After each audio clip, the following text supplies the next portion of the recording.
The political storm that erupted in Washington this week has left the Capitol in a state of disbelief. It began when Representative Jasmine Crockett, known for her sharp tongue and fearless criticism, took the stage at a press briefing and delivered what many are calling the most explosive accusation of the year. In a voice steady but laced with indignation, she claimed that former President Donald Trump has not only misled the American people about his intentions with Russia, but has actively pursued ties that serve no one but himself. Her words were carefully chosen, but the impact was immediate, like a lightning strike across the political landscape. "This man," she declared, pointing at a large photo of Trump displayed behind her, "is not fighting for democracy, nor is he fighting for America. He is fighting only for himself, and every handshake he extends toward Moscow is a deal written in the ink of personal gain." The room froze. Reporters stared at each other, pens trembling above their notebooks. Crockett was not simply voicing suspicion, she was laying down an indictment of character and ambition. The implication was devastating, that Trump, long accused by critics of favoring Russia, was in fact willing to trade away the security and dignity of the United States if it meant bolstering his own fortune or his own legacy. The press erupted into questions, but Crockett refused to elaborate further. Instead, she left the stage with a chilling remark. "America deserves leaders who care about our children's future, not their bank accounts."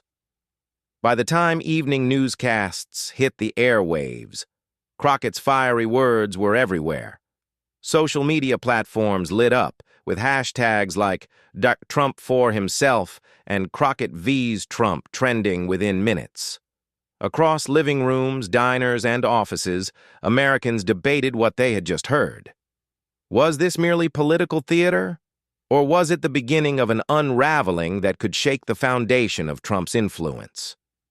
What was clear is that Jasmine Crockett had chosen her battleground, and she had chosen to strike hard, accusing Trump of caring more about Russian approval and personal enrichment than about the nation he once swore to serve. If the first blow from Jasmine Crockett was a thunderclap, the second came like rolling thunder across the hills of Washington. Within 24 hours of her initial accusation, Crockett sharpened her blade and carved deeper into the narrative. Standing before a packed hall of journalists, she spoke not with hesitation, but with a conviction that made even seasoned correspondents lean forward in their seats. "Donald Trump has never once thought about the true cost to the American people," she declared, her eyes locked onto the flashing cameras. "What he sees in Russia is not partnership, not peace, not stability. What he sees is a mirror reflecting his own greed. Moscow is not his ally. It is his safety net, his insurance policy for a future where his political and financial fortunes may collapse." The statement hung in the air, both audacious and damning.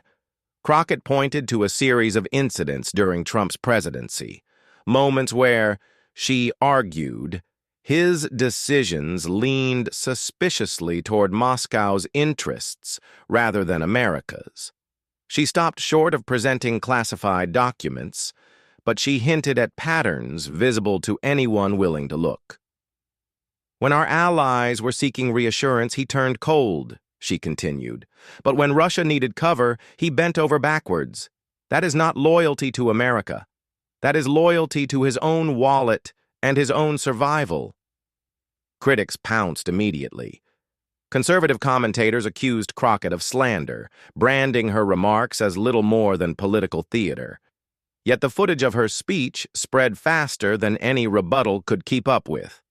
Millions of Americans, tired of carefully polished statements, were electrified by the rawness of her attack. On late-night talk shows, clips of her words played on repeat, drawing applause and gasps alike. Hashtags evolved into slogans. number Trump for Trump, and number Moscow. Matters now plastered across timelines. By the time the evening ended, Crockett had succeeded in doing what few Democrats had managed, placing Trump back in the spotlight, not as a titan of populism, but as a man cornered by questions of loyalty. And for many Americans watching, the story was no longer about party lines or ideological divides. It was about one simple, haunting question. If Jasmine Crockett was right, whose side was Donald Trump really on? The firestorm grew even hotter when Jasmine Crockett decided to escalate her attack, no longer content with broad accusations. She turned the spotlight onto Trump's financial entanglements, raising the specter of hidden debts and questionable business ventures that tied him closer to Moscow than most Americans could imagine. In a televised interview, she leaned forward, her tone sharp, her words deliberate. Trump's relationship with Russia isn't about foreign policy, it's about survival. When he feared financial ruin, who extended the lifeline? It wasn't Main Street America. It wasn't our allies in Europe. It was Russian money flowing into his empire like oxygen for a drowning man. The comment sent shockwaves through the media ecosystem. Analysts scrambled to examine old court filings, property purchases, and the long list of oligarchs who once dined at Trump properties. The narrative began to shift.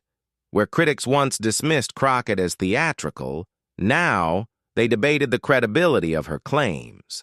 And that debate, amplified by a relentless 24-hour news cycle, placed Trump in an unflattering spotlight. Meanwhile, Crockett made clear that her accusations were not about partisan rivalry, but about the integrity of American democracy. "This is not Republican versus Democrat," she declared.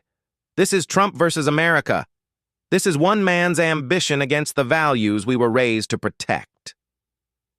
Those words reverberated far beyond Washington. In small towns and sprawling cities, Americans debated whether their former president had compromised national security for personal gain.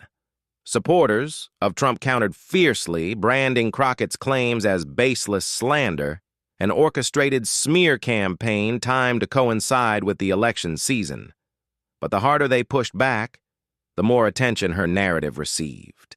For every pundit dismissing her, another investigative journalist dug deeper, and the cycle continued. By the end of the week, Crockett had forced a fundamental shift. She turned Trump's supposed strength, his image as a deal-maker, into his greatest vulnerability. If his deals were tainted by foreign strings, then the myth of his independence shattered. And for a man who built his brand on dominance, nothing was more dangerous than the image of dependency. If Crockett's accusations had rattled Trump's team before, her next move cracked the foundation beneath them. She didn't just speak in broad strokes. She produced names, dates, and examples that painted a picture of dependency too precise to ignore. Standing at a podium, with cameras capturing every syllable, she asked the audience directly, when Trump sold his luxury condos to shell companies, when mysterious buyers funneled cash through his properties, did he ever explain who those people were? Or why so many of them traced back to Russian nationals? The question was rhetorical, but the silence it produced was deafening. For years, critics had whispered about Trump's real estate empire as a vehicle for laundering foreign money. Crockett had now given those whispers the voice of a sitting congresswoman, backed by a fiery determination to expose what she described as a personal pipeline from Moscow to Mar-a-Lago. Her words spread like wildfire. Social media amplified every clip, transforming her speech into trending hashtags overnight. News outlets scrambled to secure interviews with analysts, economists, and even former intelligence officers who echoed similar suspicions. The narrative gained momentum. Trump's financial empire wasn't merely vulnerable to foreign influence, it was built on it. Trump predictably lashed back. In a hastily arranged rally, he thundered that Crockett was a liar, an attention-hungry fraud, and that he had never taken a single dime from Russia. But the denial only fueled the storm. Journalists replayed Crockett's claims side by side with old interviews, highlighting contradictions, inconsistencies, and the long trail of unanswered questions. Meanwhile, Crockett sharpened her attack. She positioned herself not as a partisan warrior, but as a patriot defending democracy. "The issue here," she declared, "is not just Trump's corruption.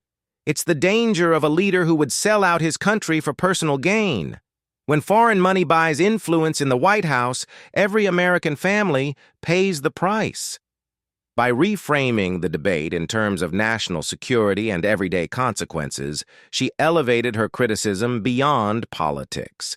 It was no longer about Trump's image. It was about America's survival. As Crockett's words echoed across the media landscape, the impact began to shift from conversation to consequence.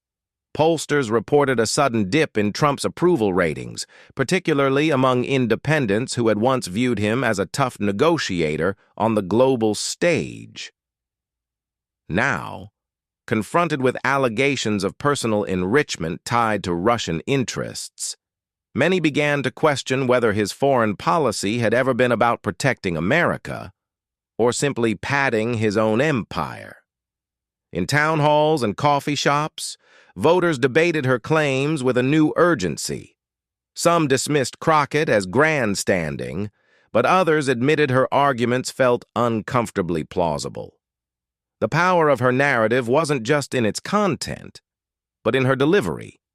Blunt, fiery, and grounded in a language that resonated beyond Washington's usual jargon. She spoke not like a detached politician, but like someone genuinely alarmed by what she saw as betrayal. Cable news networks fanned the flames, nightly segments dissected every line of her speeches, inviting legal scholars and financial experts to weigh in. Analysts pointed to suspicious financial disclosures, unexplained gaps in Trump's business dealings, and the notorious secrecy surrounding his tax returns. Each unanswered question became a crack in his public image, a reminder that the story was far from settled. For Trump loyalists, the attack only deepened their resolve.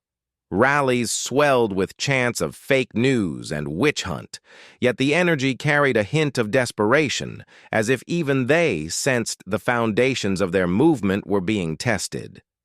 Trump himself doubled down, mocking Crockett as a second-rate Democrat with delusions of grandeur.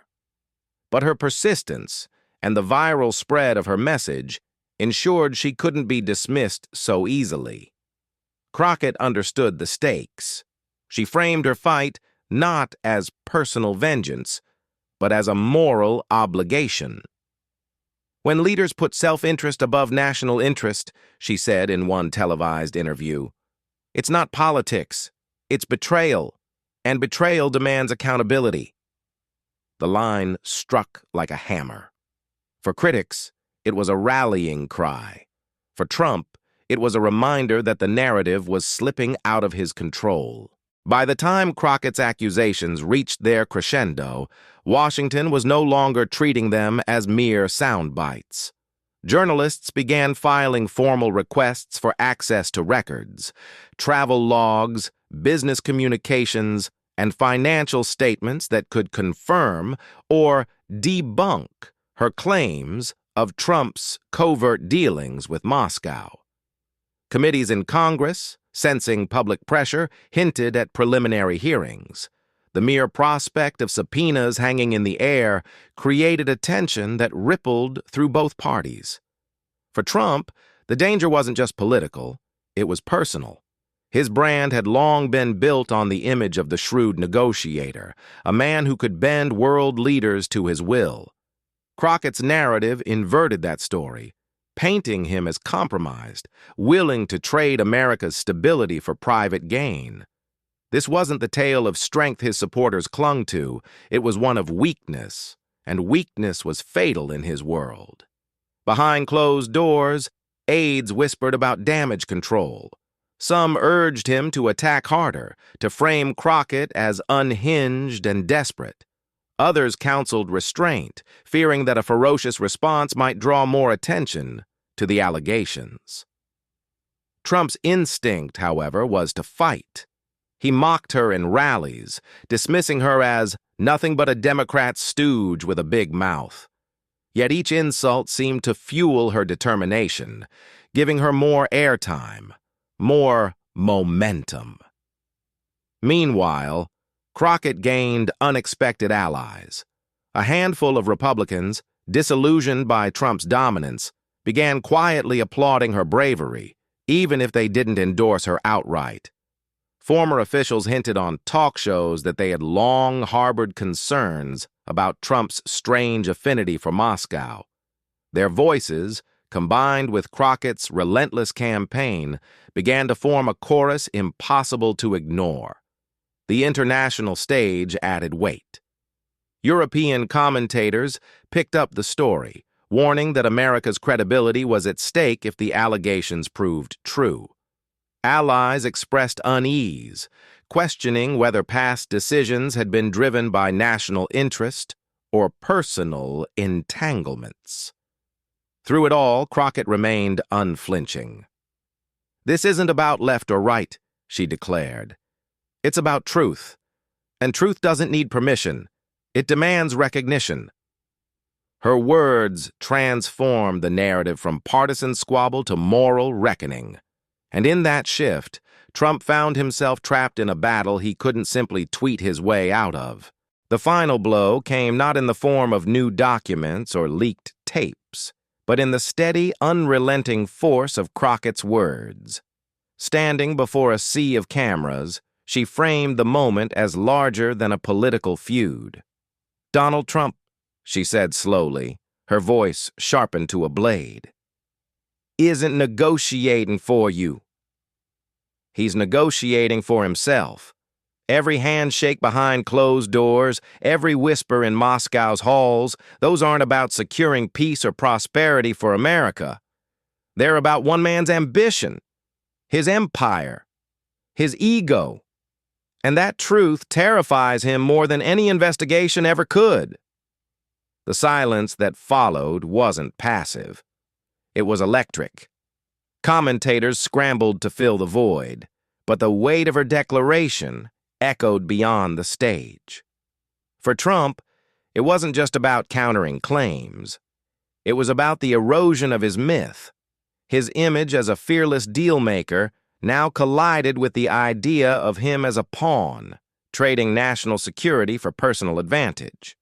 Social media ignited. Hashtags like #TrumpRussiaTruth and #Crockett exposes trended worldwide. Memes spread at light speed, showing Trump's face side by side with Kremlin imagery. Captions screaming, "Not America first, Trump first." For his loyalists, it was another battle cry. But for the undecided, it sparked doubt. And in politics, doubt can be deadlier than accusation. Crockett leaned into that doubt. Her closing words, designed to cut deeper than any dossier or leaked cable. "We don't need leaders who sell us out to enrich themselves. We need guardians of democracy, people willing to put country before profit. If you think America deserves better, then stay awake, stay loud, and don't let lies drown out the truth." It wasn't simply a statement. It was a rallying call. To her supporters, it sounded like a torch passed into their hands. To Trump, it was the sound of a narrative slipping from his control. The more he tried to deny, the more the story seemed to stick. And as the broadcast cut to commercial, Crockett's last message lingered. "If you want to hear the stories they try to silence, if you want to witness the confrontations they hope you ignore, then you've come to the right place. Subscribe, share, and stand with us. Because the fight for truth doesn't end here. It begins with you.